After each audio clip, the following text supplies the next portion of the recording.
హరే కృష్ణ. అందరికీ నమస్కారం. మనం గౌరంగ బుక్ నుండి చైతన్య మహాప్రభు లీలల గురించి తెలుసుకుంటున్నాం కదా. ఈరోజు మరి కొంత భాగం తెలుసుకుందాము. ముందుగా గురు ప్రార్థన చేసుకుని ప్రారంభిస్తాము. నమో విష్ణుపాదాయ కృష్ణపస్తాయ పోతలే శ్రీమతే జయపతాక స్వామినితి నామనే నమాచార్య పదాయ నితాయి కృపపదాయనే గౌర కథాదామదయ నగర గ్రామతారిణే నమో విష్ణుపాదాయ కృష్ణపస్తాయ పోతలే శ్రీమతే భక్తి వేదాంత స్వామినితి నామినే నమస్తే సారస్వతే దేవి గౌరవాణి ప్రచారిణే నిర్విశేష శూన్యవాది పాశ్చాత్య దేస్తారిణే నమో మహావదన్యాయ కృష్ణ ప్రేమ పదాయతే కృష్ణాయ కృష్ణ చైతన్యంనే గౌరతుషే నమ నమో బ్రహ్మణ్య దేవాయ గో బ్రాహ్మణితాయ స జగతీతాయ కృష్ణాయ గోవిందాయ నమో నమః. హే కృష్ణ కరుణ సింధు దీనబంధో జగత్పతే గోపేశ గోపికా కాంత రాధా కాంత నమోస్తుతే తప్త కాంచన గౌరాంగి రాధే బృందావనేశ్వరి వృషభానుసుతే దేవి ప్రణమామి హరిప్రియ వాంఛాకల్పతరుభ్యశ్చ కృపా సింధుభ్యో చ పతితానాం పావనేభ్యో వైష్ణవేభ్యో నమో నమః. ఓ నమో భగవతే వాసుదేవాయ. ఓ నమో భగవతే వాసుదేవాయ. ఓ నమో భగవతే వాసుదేవాయ. మోకం కరోతి వాచాలం పంగం లంఘయతే గిరిం యత్కృపాతమహం వందే శ్రీగురుం దీనతారణం పరమానందమాధవం శ్రీచైతన్య ఈశ్వరం. జయ జయ శ్రీ చైతన్య జయ నిత్యానంద జయ అద్వైత చంద్ర జయ గౌరభక్తవింద. జయ జయ శ్రీ చైతన్య జయ నిత్యానంద జయ అద్వైత చంద్ర జయ గౌరభక్తవింద. జయ జయ శ్రీ చైతన్య జయ నిత్యానంద జయ అద్వైత చంద్ర జయ గౌరభక్తవింద. నా శిక్షా గురువులందరికీ పేరు పేరు చెప్పిన పాదావందనాలు చేసుకుంటూ కథలోకి ప్రవేశిద్దాం. శ్రీవాస ఠాకూర్ ఇంటిలో సంకీర్తన. కృష్ణ ప్రేమను రుచి చూడడానికే చైతన్య మహాప్రభు తన అనుచరులతో కలిసి ఆవిర్భవించారు. ఆయన అనుచరులు కూడా కృష్ణ ప్రేమను రుచి చూడడం ప్రారంభించారు. తన యొక్క ప్రేమను తానే స్వయంగా రుచి చూడడానికి కృష్ణుడు ఈ అవతారాన్ని తీసుకున్నారు. కృష్ణ ప్రేమ అనేది ఎంతో అద్భుతమైనది. తన యొక్క భక్తులు తన యొక్క ప్రేమలో ఎంతో ఆనందాన్ని అనుభవించడానికి కృష్ణుడు చూసి నేను భక్తుడిగా మారటం ద్వారా మాత్రమే దీనిని తెలుసుకోగలను అని తలచి రాధారాణి యొక్క భావంతో చైతన్య మహాప్రభు రూపంగా వచ్చారు. ఒకసారి శ్రీవాస ఠాకూర్ చైతన్య మహాప్రభుని తమ ఇంటికి వచ్చి సంకీర్తన చేయవలసిందిగా ఆహ్వానించారు. ఆయన ప్రజలు నీ యొక్క పారవస్యాన్ని అర్థం చేసుకోలేరు, అందువల్ల నేను నీ యొక్క పారవస్య భావాలను అర్థం చేసుకుని దారిని అభినందించగల గుణం కలిగిన అంతరంగిక భక్తులను తీసుకొస్తాను అని చైతన్య మహాప్రభుతో చెప్పారు. చైతన్య మహాప్రభువు నామజపం చేస్తూనే సొమ్మసిల్లిపోయేవారు. ఆయన వెంట్రుకలు నిక్కపొడుచుకునేవి. ఆయన బిగ్గరగా రోధించేవారు. అందువల్ల అతనికి మానసికపరమైన సమస్య ఉందేమో అని ప్రజలు తలపోసేవారు. నిజానికి ఆయన కృష్ణ ప్రేమలో పారవస్యాన్ని పొందుతున్నారని వారికి తెలియదు. అందువల్ల ఆయన శ్రీవాస ఠాకూర్ ఇంటికి రాగా అందరూ ప్రతిరోజు రాత్రి సమయంలో హరే కృష్ణ కృష్ణ కృష్ణ హరే హరే హరే రామ రామ రామ హరే హరే అంటూ నామజపం చేసేవారు. ప్రతిరోజు శ్రీవాస ఇంటిలో చైతన్య మహాప్రభు యొక్క కీర్తన ఉండేది. బయట ప్రజలు లోపల ఏం జరుగుతున్నది తెలియక ఆశ్చర్యపోతూ ఉండేవారు. కానీ తలుపులు మూసి ఉండి భక్తులు మాత్రమే లోనికి అనుమతించబడేవారు. మరియు బయట ఉన్నవారు వారు ఏం చేస్తున్నారు అతడు ఏం జరుగుతోంది అంటూ ఊహాగానాలు చేసేవారు. ఇంటి లోపల చైతన్య మహాప్రభు నామజపం మరియు నృత్యము చేసేవారు. ఆయన కీర్తన ఎంతో పారవస్యంగా సాగేది. కొన్ని మార్లు ఆయన భూమి మీద పడిపోయేవారు. సతీమాత ఆయన యొక్క తల్లి కావడంతో ఆయన భూమి మీద పడిపోవడాన్ని చూసి అతను దెబ్బలు తగులుతాయేమో, అతను క్షేమంగా ఉన్నాడా అంటూ ఆమె బాధపడేవారు. చైతన్య మహాప్రభు గురించి ఆందోళన చెందడం ద్వారా ఆయన యొక్క పారవస్యాన్ని భంగపరుస్తానని ఆమె తెలుసుకోలేకపోయేవారు. అందువల్ల ఆమెకు బాహ్య స్మృతి లేకుండా పారవస్యంలో ఉండేటట్లుగా మహాప్రభు ఆమెకు వరం ఇచ్చారు. లేదంటే ఆమె చైతన్య మహాప్రభు గురించి మరీ ఎక్కువ శ్రద్ధ తీసుకుని కీర్తన సమయంలో ప్రశాంతతను పోగొట్టేవారు. ఒకరోజు చైతన్య మహాప్రభు శ్రీవాస ఠాకూర్ ఇంటికి వెళ్ళినప్పుడు ప్రతిరోజులాగానే ఆ రోజు కూడా కీర్తన ప్రారంభించారు. సాధారణంగా 15 నుండి 20 నిమిషాల తర్వాత కీర్తన చాలా ఉత్సాహభరితంగా సాగుతుంది. కానీ ఈరోజు ఆ విధంగా లేదు. ఆ పారవస్య స్థితిని చేరుకోలేదు. అంతటి చైతన్య మహాప్రభు, ఈరోజు నేను పారవస్య భావాన్ని పొందలేకపోతున్నాను. ఎందువల్ల? దీనికి కారకులెవరు? ఎందువల్ల నేను ఈరోజు పారవస్య భావాన్ని పొందలేకపోతున్నాను అని అడిగారు. సాధారణంగా భక్తులు చాలా అనుకోగలిగి ఉంటారు కనుక గౌరంగ మహాప్రభు ఈరోజు పరమానందాన్ని పొందలేకపోవడానికి నేనే కారణం, నేనేదో వైష్ణవ అపరాధం చేశాను అని వారందరూ అపరాధ భావంలో మునిగిపోయారు. బద్ధజీవులు సాధారణంగా నేనేమీ చేయలేదు, నీవెందుకు నన్ను నిందిస్తున్నావు, నీవే చేసావు, ఇది నీ తప్పిదం అని అంటూ వారు ఆత్మరక్షణలో పడతారు. కానీ చైతన్య మహాప్రభు భక్తులు చాలా అనుకోగలవారవటం వల్ల నేనేమి తప్పు చేశాను, బహుశా నేనేదో అపరాధం చేసి ఉంటాను అని ఆలోచించసాగారు.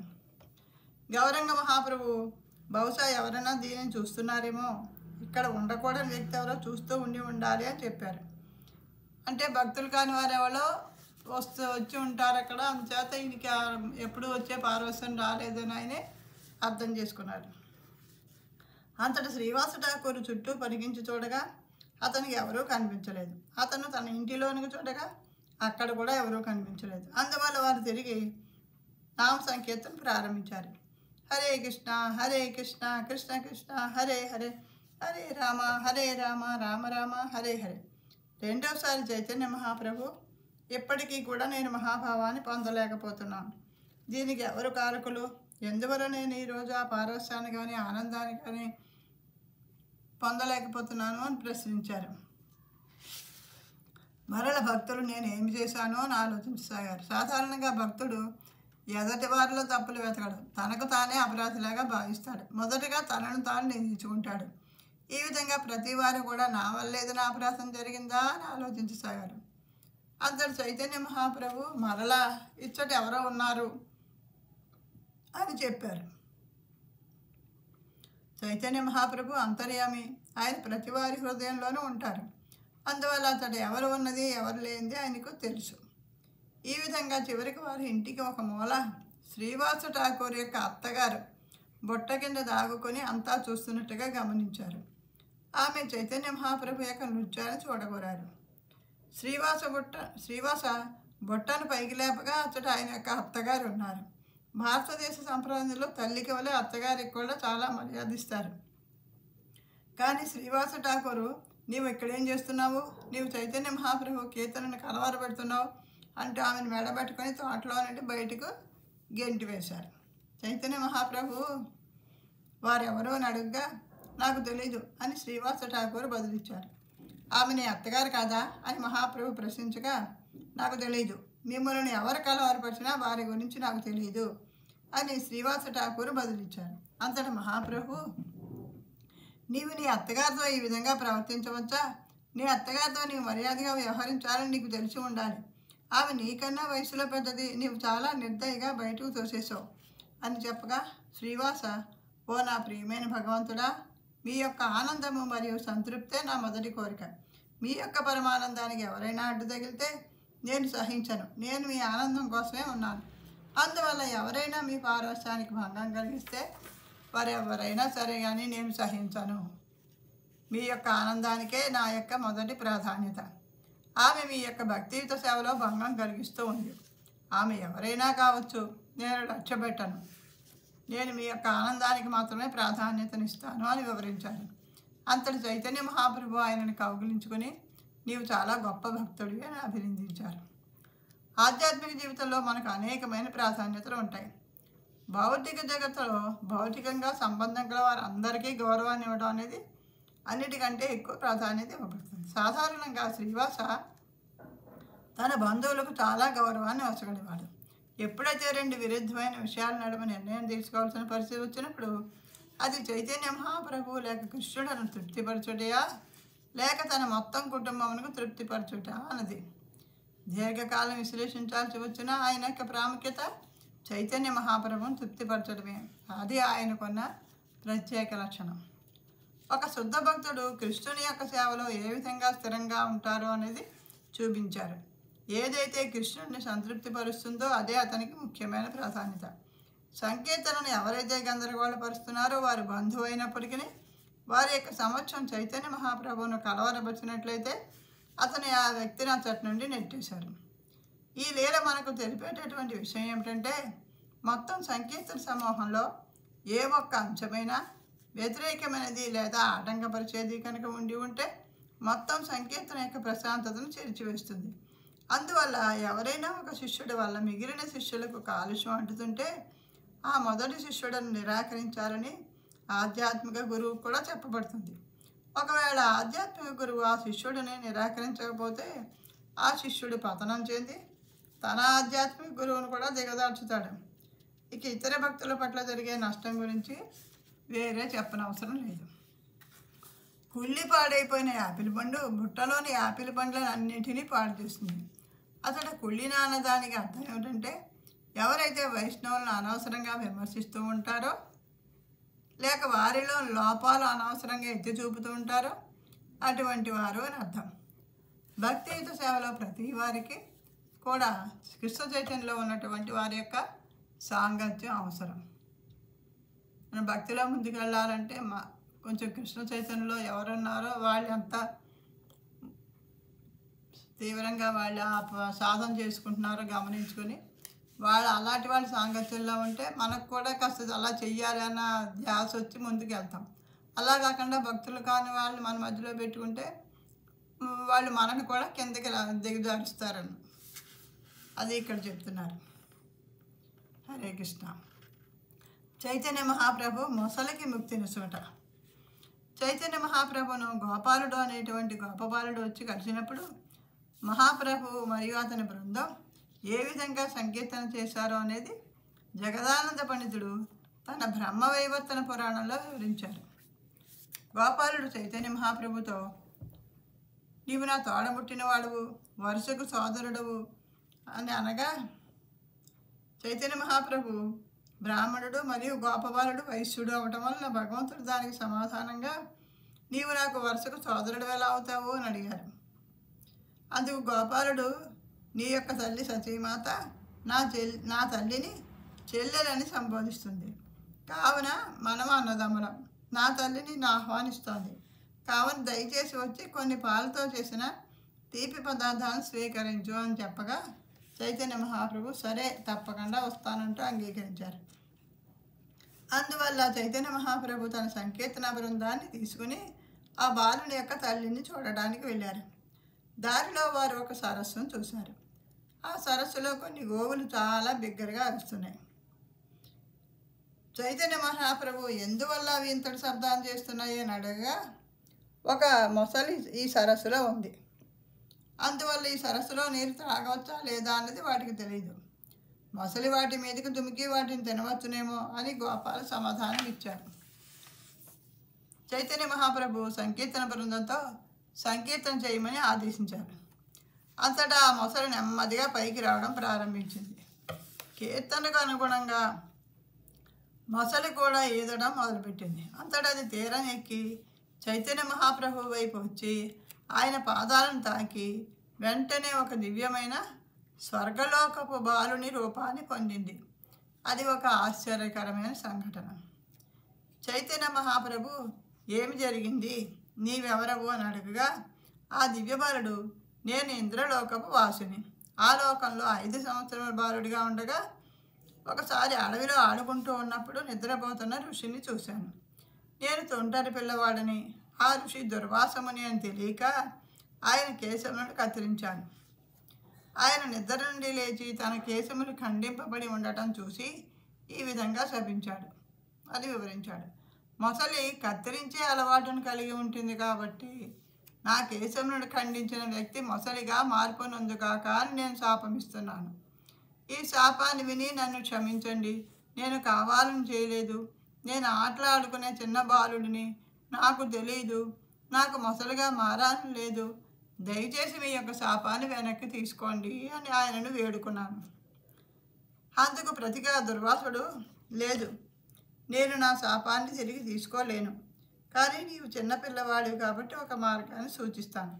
కలియుగంలో చైతన్య మహాప్రభు ఆవిర్భవించే వరకు నీవు మొసలిగానే ఉండు. ఆయన పాదాలను స్పృశించిన తర్వాత నీవు నా యొక్క శాపం నుండి విముక్తి పొందుతావు అని చెప్పగా, నేను మీ రాక కోసం ఎన్నో యుగాలుగా ఎదురు చూస్తున్నాను. చివరకు మీ పాద పద్మస్పర్శతో నేను శాపవిముక్తుడనయ్యాను అని వివరించాడు. అతను చైతన్య మహాప్రభు చుట్టూ 4 సార్లు ప్రదక్షిణ గావించాడు. ఇంతలో అతని యొక్క తల్లిదండ్రులు ఇంద్రలోకం నుండి విచ్చేశారు. అతని భూమి మీద నివసించిన కాలము మొత్తం ఇంద్రలోకంలో 1 సంవత్సరంతో సమానము. అతని తల్లిదండ్రులు అతనిని తీవ్రంగా మందలిస్తూ, అల్లరి పిల్లవాడా, నీవు మమ్మల్ని ఎందుకు ఇబ్బంది పెడుతున్నావు, ఇంటికి తిరిగిరా అంటూ అతనిని తీసుకుని తిరిగి విమానంలో వెళ్ళిపోయారు. అతను చైతన్య మహాప్రభు యొక్క దర్శనాన్ని పొందగలిగాడు. చివరికి చైతన్య మహాప్రభు తన తల్లి చేత చెల్లెలుగా స్వీకరించబడిన మహిళ దగ్గరికి వెళ్ళగా, ఆమె ఆయనకు రసగుల్లా, సందేశ్, బర్ఫీ మొదలైన పాలతో చేసిన తీపి పదార్థాలను అర్పించింది. ఒకసారి స్వరూప్ దామోదరుడు జగదానంద పండితుడితో, నీవు ఇవన్నీ వ్రాయలేవు, ఇవన్నీ అంతరంగిక లీలలో అని చెప్పారు. అంతటి జగదానందుడు చైతన్య మహాప్రభు యొక్క కీర్తన లీలలో పాల్గొనుటకు వచ్చినటువంటి సత్యభామ అవటం వల్ల, వీరు ఇది నా పుస్తకం, నాకు ఏది కావాలంటే అది రాసుకోగలను, ఏమి జరిగింది అనేది నేను రాస్తున్నాను, ఇది నిజం, ఇది నీకు ఇష్టం లేకపోతే నీకోసం నువ్వు వేరే ఒక పుస్తకం రాసుకో, కానీ నాకు కావలసింది నేను రాస్తాను అని అన్నాడు. ఈ విధమైన కొన్ని లీలలు ప్రేమ వైవర్తన పురాణంలో మినహా ఎక్కడా కూడా మనం చదవలేము. హరే కృష్ణ. దేవానంద పండితుడు మహాప్రభు భక్తునిగా అవుట. మాయాపూర్ నుండి నదికి 2వ వైపున ఉన్న కోలద్వీపులో దేవానంద పండిట్ అనే పండితుడు భాగవతాన్ని ఉపదేశించేవాడు. ఆయన తన భాగవతం ప్రవచనాన్ని ఒక మాయావాది తత్వంలో చెప్పేవాడు. ప్రతిదానికి కూడా నిరాకార వివరణ ఇచ్చేవాడు. సహజంగానే అతని తరగతిలోని ప్రజలు పారవశ్య భావాన్ని పొందేవారు కాదు. అందరూ పండితులు మరియు విద్యార్థులే. ఒకరోజు అతను భాగవతం ప్రవచనాన్ని చెప్తుండగా శ్రీవాస పండితుడు వచ్చి వెనక వైపున కూర్చున్నారు. ఎప్పుడైతే భాగవతంలో కృష్ణలీలల గురించి విన్నారో ఎంతో పారవశ్యానికి గురై రోధించడం మొదలుపెట్టి స్పృహ కోల్పోయారు.